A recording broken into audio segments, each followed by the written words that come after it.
Hey guys, how's it going? Matthew back here from a series of efforts, and today I want to answer a couple questions. So today's question is from ITZ Atomic, and he wants to know what I recommend or some pointers that I can give him to for somebody working out under the age of 18. So I'm just going to kind of talk about it, kind of give you some tips, and hopefully they help you out. If you have any questions after this, then definitely leave them in the comment section below, and I will do my best to answer those as well. For starters, I want to touch on just sort of why people have this huge stigma about whether or not it's okay to train before the age of 18. I think the main belief is that it can stunt your growth and all these things. And to a certain degree, there is some reason to have this doubt. I'm gonna probably flash a couple pictures up here in the corner, but there's been a lot of very successful muscle kids out there over the past, which I think is kind of why people get really concerned about this, is because it's, what's it doing to the kid long term and all this kind of stuff. Before I get into my beliefs, you may remember the original picture that was circulating years ago about all the muscle kid that he had like the full six-pack, all that stuff. That picture I'll definitely put up here. But now, I mean, he's all grown up, and you may have seen pictures of him since then, and he's fine. I mean, I think he's in a stuntman now in California or something like that, and he's no longer a bodybuilder, but he never had any problems growing up and stuff like that. So I mean, there's a lot of proof that it doesn't really do too much to you. Would I recommend it? Definitely not. I definitely am a believer of, for at least younger kids, keeping it more athletic. It's especially, I would say, the ages of anywhere up to 14, up to and including 14. 15, 16, 17 are really that age group where you start to be able to get into weights, in my opinion anyway. I really like the idea of getting into weights at this age. It doesn't mean bodybuilding, but it depends on your goals. I mean, if you're an athlete and you're trying to get stronger, then yeah, I mean, you're going to need to start lifting weights. You're not going to start doing it 7 days a week. We're not talking about taking steroids, stuff like that. It's not going to negatively impact your growth or anything like that. That's just not true. Now, if you're trying to lose weight, then I would recommend obviously you still have to do weights. It's the same as an adult. But this is an opportunity where you can be a little more athletic with your training. I mean, 15, 16, 17, the beautiful thing about it is that your body is going to react so quickly. As adults, I'm sure the body really starts to slow down and just doesn't change as fast as it does as a kid.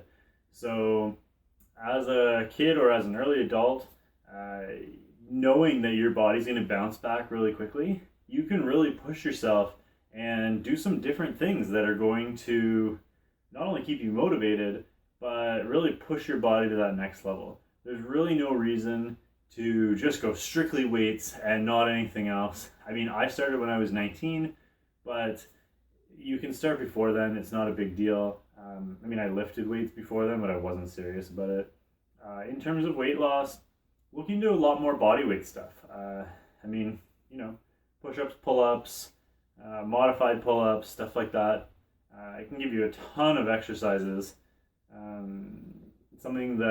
All those kind of body weight things that are going to be really good for you. Throw in some anaerobic exercises, some circuiting, some interval training, and that should really help get you on your way. I think your best bet is really to do both. I mean, if you want to alternate days, do weights one day and then do some sort of sport or interval training the next day. That would be fantastic. I don't think there's any reason to do weights 7 days a week as somebody from the ages of even 13 to 18. I don't really see a purpose behind it unless you're training for something specific. I mean, if you're a wrestler or football player or any of those kind of things where you really are trying to get a lot stronger and you need to get a lot stronger for something, then yeah, great. But I mean, if it's not and you're just trying to get in shape or lose some weight or whatever the case may be, then try alternating. I mean, if you want to, I don't know if you like running, but I mean, you could run one day and then do weights the next day. When you do your weights, I would recommend doing just full body. So start with the big compound exercises first. By compound exercises, I mean multiple muscle groups. So, your squats, if you're doing any Olympic lifts, anything like that, where you're going to be using more than one muscle group at the same time.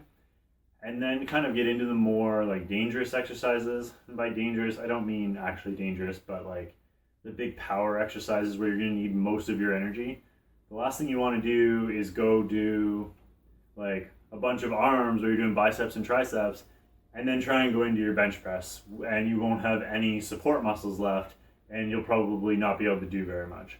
So start with the big compound movements, get into your bench presses, your leg press, your pull-ups, so the big muscles, and then get down into the smaller muscles, so your bis, your tris, your hamstrings, your quads, stuff like that. Anyway, the kind of a little off topic here, but yeah, try and keep it full body. That'll keep you from burning out, and because you're doing it alternate days, you'll have plenty of time to recover. And don't go too long either.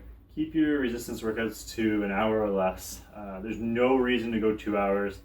I made that mistake as a teenager, and I don't regret it. I mean, it didn't do any harm, but it's just you're not going to get anything out of it past then. So, maybe pick 2 or 3 leg exercises, a chest exercise, a back exercise, a bicep exercise, and a tricep exercise, and throw in some core at the end, and that's it's a great workout. So do that, and then for your interval stuff, you can either run or even just doing the spin bike or any kind of cardio would be fine. Or you can get into actually doing a sport. I mean, I'm sure your school or whatever you're doing, that you can find an intramural sports around. I know ultimate frisbee is really popular. Just something where you're out and moving around and being athletic. I think that's super important as someone that age. One of the things I was talking about recently is how as adults we really start to lose our flexibility.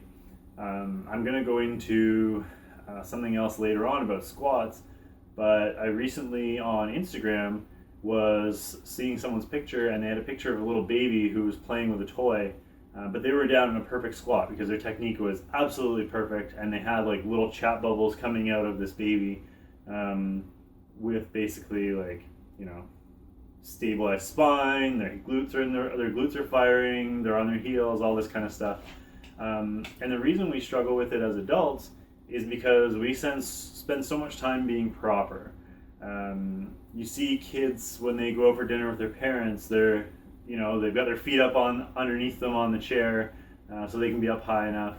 But then as adults and as we get older and we're expected to be more mature, we have to sit very proper. Our feet are out front, our knees are together, that kind of stuff.